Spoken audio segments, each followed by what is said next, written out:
안녕하세요. 저는 30대 중반 여자입니다. 항상 사연 읽는 연희의 사연을 듣다가 너무나도 몸과 마음이 지쳐 다시 한번 잘 살아내고 싶어 지금까지의 제 인생을 몇 차 적어봅니다. 제 사연을 들려드리자면 저희 엄마와 아빠는 저를 혼자 임신하셔서 결혼하셨고 20살 때 저를 낳으셨어요. 엄마는 지금으로는 너무나도 어린 나이였을 때 저를 낳고 키워셨고 3년 후에 제 남동생까지 낳으셨습니다. 저희 네 식구는 씁쓸하지만 남들처럼 화목한 날들을 보내진 못했어요. 제가 어렸을 적부터 아빠는 술에 의존하여 집안을 항상 공포 분위기를 조성하셨고 저희 가족들은 항상 아빠에게 위협받고 살아야만 했습니다. 엄마는 아빠에 대해 감정이 안 좋아 남자 잘못 만난 본인 신세 타령을 하시며 아빠를 미워했지만 술 안 마셨을 때의 아빠는 절대로 나쁜 분은 아니셨어요. 비록 경제적으로는 능력이 좋으신 분은 아니었지만 정이 많으셔서 사람들 좋아하시고 자식들을 많이 아껴주신 사랑 많으신 자상한 분이셨습니다. 우리 딸 너희들은 아빠의 보물이야. 아빠가 너희를 얼마나 사랑하고 있는지 잘 알지. 내 새끼들 봐서라도 아빠가 얼른 정신을 차려야 하는데 미안하다. 아빠가 짊어진 삶의 무게가 왜 이렇게 힘든지 모르겠다. 뭐가 그렇게 괴로우신지 어릴 적 제가 본 아빠의 모습은 많은 날들이 술에 젖어 있었고 저희 남매는 원래의 아빠 모습을 잘 알았던지라 그런 아빠의 모습이 참 마음 아팠습니다. 그리고 저는 어느 날 충격적인 광경을 목격하고서 왜 아빠가 그리도 괴로워했는지 알 것 같았습니다. 바로 엄마와 삼촌의 충격적인 관계 때문이었어요. 아빠와 형제가 많으셨습니다. 아빠는 친남매 중 장남이셨고 위로 큰 고모 한 분 계셨고 아빠들 밑으로 삼촌들 3분 고모 2분이 더 계셨습니다. 비록 가정에서는 화목하지 못할지언정 저는 양가 부모님들에게는 기대하고 고대했던 첫 손주로서 부모님들과 친척들에게 사랑을 듬뿍 받고 자랐습니다. 후에 태어난 제 동생도 장손으로서 큰 사랑받고 자랐고요. 하지만 그런 저희들을 예뻐하면서도 유독거리를 두시는 분도 계시더군요. 바로 아버지의 동생인 삼촌이라고도 부르기 싫은 둘째 삼촌 그 짐승만도 못한 사람이었습니다. 엄마는 삼촌이 왔다 하면 얼굴에 유독 화색이 돌았습니다. 오늘 우리 집에서 편히 쉬시고 가야 하니까 너희는 오늘 거실에서 자고 삼촌은 방에서 알겠지. 라며 엄마는 저희에게 일러두었습니다. 둘째 삼촌은 운주업을 했던 터라 가끔 저희 집에 들러서 하룻밤을 자고 가는 일들이 좀 있었는데 원래 저희는 단칸방에서 살다가 제가 초등학교 1학년 됐을 때 방 2칸짜리 빌라로 이사 갔거든요. 둘째 삼촌이 저희 집에 들릴 때마다 그중 제 방을 삼촌에게 내어드리고 남동생과 거실에서 잤습니다. 저는 삼촌이 저희 집에 올 때마다 맛있는 간식을 사가지고 와서 어색한 가운데 서도 저희랑 놀아주는 게 좋았고 그걸로 인해 멀기만 느껴졌던 둘째 삼촌에게 조금씩 정이 쌓여갔네요.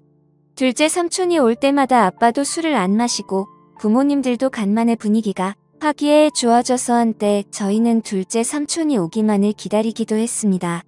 그런데 어느 날 새벽이었어요. 제가 힘든 가정에서 살다 보니 어려서부터 눈치가 빨랐고 좀 영악하다고 해야 하나 나이에 비해 철이 조금 빨리 든 케이스였어요. 당시 동생은 자고 있었고 그날따라 이상한 느낌을 본능적으로 느꼈는지 새벽에 눈이 번쩍 뜨이더라고요. 그런데 마침 엄마가 화장실에서 물 내리는 소리와 동시에 나오는 것이었습니다. 아직도 안 잔다고 뭐라고 잔소리할까봐 저는 얼른 눈을 감아 잠든 척을 했는데 이상한 일이 일어났습니다. 저희를 가만히 보시다가 조심스럽게 몸을 움직이며 안방이 아닌 바로 삼촌이 자고 있는 제 방으로 들어가는 것이 아니겠어요. 어린 나이임에도 불구하고 저는 그게 심상치 않은 일임을 본능적으로 알았습니다. 저는 순간 등이 쇠해지며 무슨 촉이 왔는지 조심스럽게 몸을 일으켜 숨죽여 제 방으로 다가갔습니다. 저희 집 방문이 허술해서 잘 닫히지 않았는데 그 탓에 열려있는 작은 틈으로 저는 훔쳐보게 되었습니다. 그리고 여태까지도 평생을 트라우마로 남은 잊지 못할 그 장면을 목격하게 되었습니다. 형수가 시동생으로서 금기시한 일들을 벌이고 있었습니다. 저는 너무 놀라 어떻게 해야 할지 그 자리에서 얼어붙고 말았습니다. 그때 거실에서 동생이 제가 곁에 엎자 허전했는지 음하며 자세를 뒤척였고 이 소리를 들었는지 그들은 모든 행동을 멈추고 엄마는 재빠르게 옷매무새를 가다든 거군요. 저는 들킬까 싶어 제자리로 돌아와 다시 자는 척을 하며 누웠고 엄마는 어두움 속에 취약함을 가린 채 아무 일도 없었다는 듯 안방으로 돌아왔습니다. 저는 그때부터 아무에게도 말 안 하고 혼자 생각이라는 것을 했는데 오랜 고민 끝에 나온 결론은 단순하게 모든 진실을 밝히자는 것이었습니다. 그렇게 해버리면 어린 마음의 모든 게 다 제자리를 찾고 정상으로 돌아올 것 같았거든요.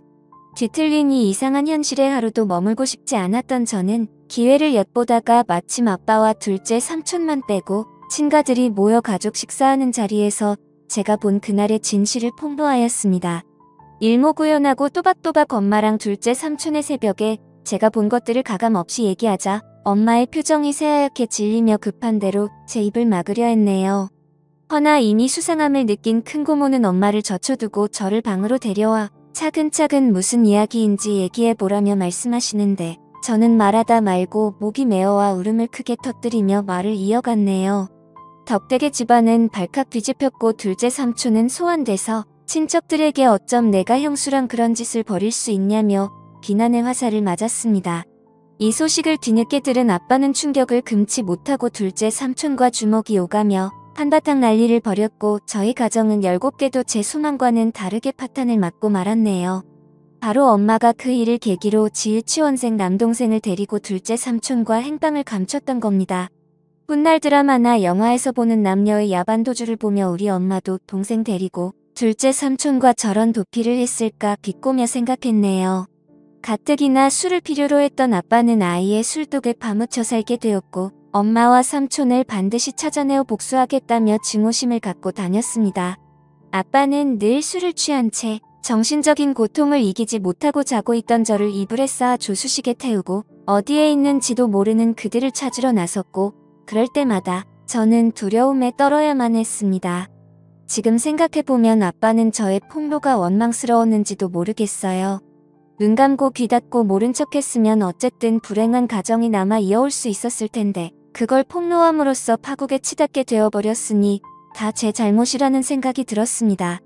이럴 줄 알았으면 얘기하지 말 걸 그냥 아빠를 속이고 모둘리 속일 걸 진실을 알리는 것만이 꼭 올바른 게 아니라고 생각했네요. 다행히 두어 달이 지난 후 엄마는 집에 동생을 데리고 들어왔고 간만에 엄마를 본 저는 그간 마음고생한 게 싹 치유되며 깊은 안도감을 느꼈습니다. 오랜만에 동생을 봐서도 너무 행복했고 돌아온 엄마로 인해 아빠의 상태도 좀 나아진 것 같아 행복했습니다. 다만 제게 엄마가 사라졌던 우유주는 남았습니다. 잠시라도 눈에 엄마가 보이질 않으면 불안해서 미칠 지경이었어요. 학교 갔다 서둘러 집에 왔는데 엄마가 없으면 빌려나 동네 인근을 다 뒤지고 다녔고 미용실에서 파마를 하고 있거나 동네 사람들과 같이 있는 엄마를 보고서야 안도의 숨을 내쉬곤 했습니다. 그렇지만 혹시나가 역시나 얼마 안 있다 엄마는 다시 나갔어요.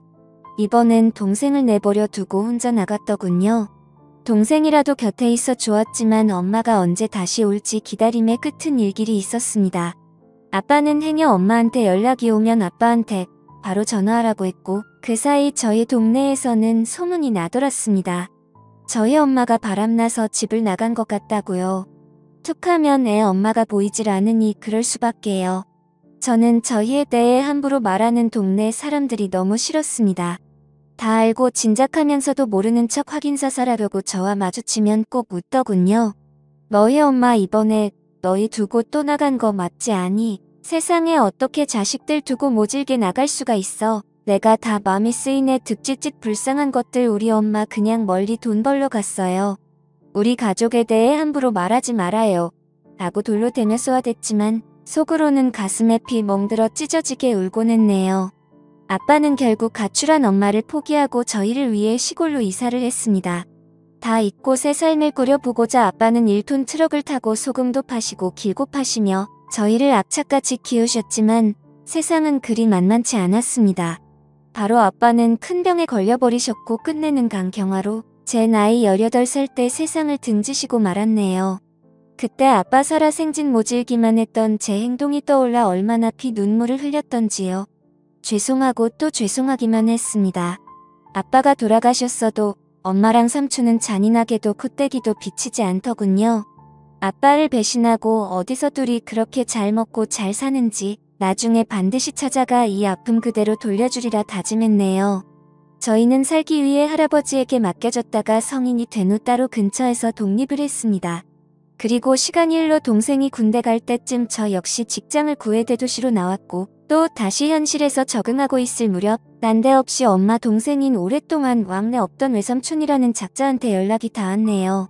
그간 잘 지냈지? 내 아빠 그렇게 되고 동생 건사하느라 네가 누구보다 힘들었을 텐데 내 마음이 다 안쓰럽구나.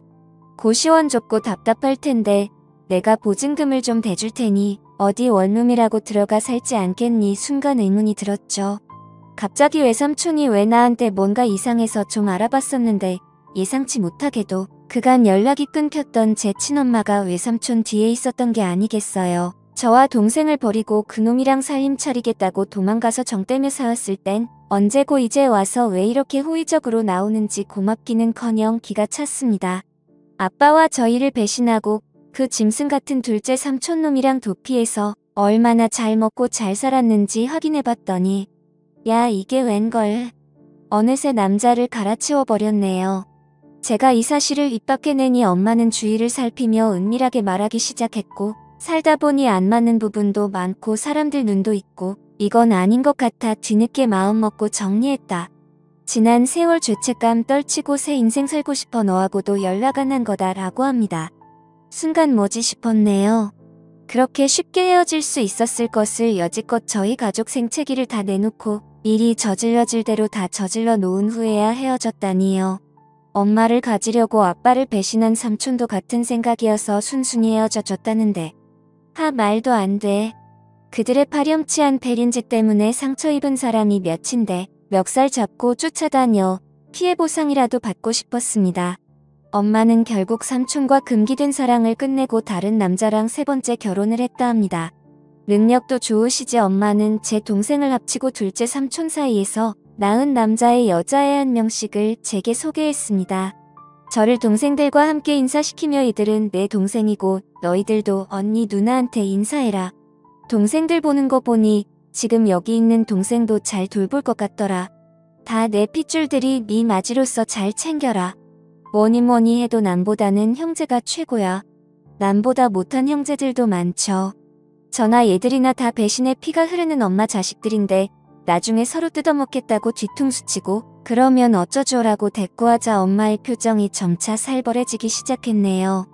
전혀 폐륜 상황의 내막을 모르는 새아빠는 분위기를 환기시키고자 그저 어하신다라고요. 새아빠는 평범하고 사람 좋으신 분이셨습니다. 엄마는 정말 미웠지만 가족들이 그리웠던 저는 엄마를 용서하고 잘 지내보려고 노력했습니다. 허나 엄마와 삼촌의 이 트라우마는 쉽게 잊혀지지 않더라고요. 엄마 역시 지난 세월을 후회하며 저와 함께 잘 살려야 하는 것 같았지만 제가 본인의 치명적인 비밀을 알고 있으니 저를 편히 대하질 못했습니다. 심지어는 저더러 미용실에서 엄마라고 하지도 말라고 하고 주변인들에게는 저와의 관계를 숨기려 하더군요. 새아빠가 절 자식으로 인정한다며 친척들에게도 소개하려 할 때도 엄마는 필사적으로 행여 책 잡힐까 싶어 말렸습니다. 엄마의 숨겨진 자식으로 살아야 하는 기분도 참 더럽더이다. 더러운 놈의 둘째 삼촌 자식들은 엄마 거리며 당당하게 살고 있는데 우리 아빠 자식이었던 전 왜 숨겨져야 하는지 감정의 분노가 스밀스밀 살아났습니다. 더욱이 참을 수 없었던 건 엄마는 술 한잔만 하면 꼭 아빠의 욕을 했는데 난 네 아빠가 아직도 지긋지긋해. 난 O형인데 왜 니들은 니들 아빠처럼 A형이냐고. 너나 네 동생이나 아빠 너무 쏙 빼닮아서 싫어. 처음부터 내 손으로 쭉 키운 내 새동생들한테 정이 더 가더라고. 왜 같은 손가락이라도 더 아프고 덜 아프고 하잖아. 네가 차별받는 것도 다 네 아빠 탓이고 내가 삼촌과 불륜 저지른 것도 다 네 아빠 책이냐. 알아. 내 아빠 결혼 자체가 나한테는 일평생 지옥이었다고. 삼촌과의 불륜을 저지른 건 모두 다 아빠 잘못이라고 떠넘기며 책임을 짐지우는데 사마 고인이 되신 분을 욕보이진 말라고 소리를 질렀습니다. 참을 수가 없었습니다. 저는 결국 엄마를 용서하지 못하고 자리에서 일어나 엄마에게 마지막 인사를 했네요. 이제 도저히 못 들어주겠다. 엄마한테는 최악의 남편이었을지 모르겠지만 나한테는 우리한테는 최고로 좋은 아빠였어. 이제 더 이상 엄마 못 볼 것 같아. 우리도 그만하자. 엄마와의 지긋지긋한 인연이야말로 끝내기로 맘먹고 절연을 선언한 후 다시는 엄마를 보지도 찾지도 않았습니다. 여기까지가 제 사연이었습니다. 제가 너무 정리 안 되게 보내드려 죄송하네요.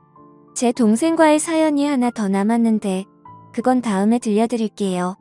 제 사연 읽어주신 분들 정말 감사드리고요. 여러분들은 아름다운 세상에서 머무시길 바라며 모두 행복하셨으면 좋겠습니다. 감사합니다.